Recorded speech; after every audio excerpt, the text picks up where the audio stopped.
முன்னாள் சட்டமன்ற உறுப்பினருடைய ஓய்வூதியத்தை பற்றி இங்கே குறிப்பிட்டு சொல்லியிருக்கிறார். அதேபோல் இங்கே ஜெகன்மூர்த்தி அவர்களும் மாண்புமிகு உறுப்பினர் ஜெகன்மூர்த்தி அவர்களும் பேசுகிற போது அதை குறிப்பிட்டு சொல்லியிருக்கிறார்கள். ஆக ஒட்டுமொத்தமாக பல சட்டமன்ற உறுப்பினர்கள் இது குறித்து இடத்திலே கோரிக்கையும் வைத்திருக்கிறார்கள். முன்னாள் சட்டமன்ற உறுப்பினருடைய அந்த அமைப்பை சார்ந்திருக்கக்கூடியவர்களும் என்னை வந்து நேரடியாக சந்தித்து அந்த மனுவை தந்திருக்கிறார்கள். எனவே அதையெல்லாம் பரிசீலித்து பார்த்து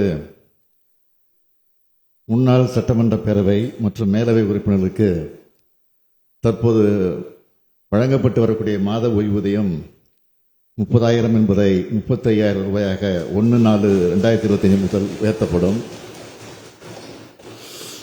தற்போது வழங்கப்பட்டு வரக்கூடிய முன்னாள் சட்டமன்ற பேரவை மற்றும் மேலவை உறுப்பினர் குடும்ப ஓய்வூதியம் மாதம் 15,000 ரூபாய் என்பது மாதம் ஒன்றுக்கு ரூபாய் 17,500 ரூபாயாக உயர்த்தி வழங்கப்படும்.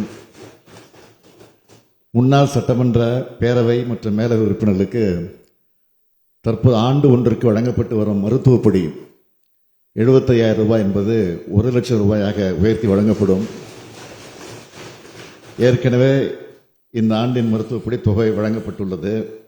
மீதம் 25,000 ரூபாய் இதற்கான விதிகள் திருத்தம் பெற்று பின்னர் வழங்கப்படும் என்பதை நான் இந்த நேரத்தில் தெரிவித்துக் கொள்கிறேன்.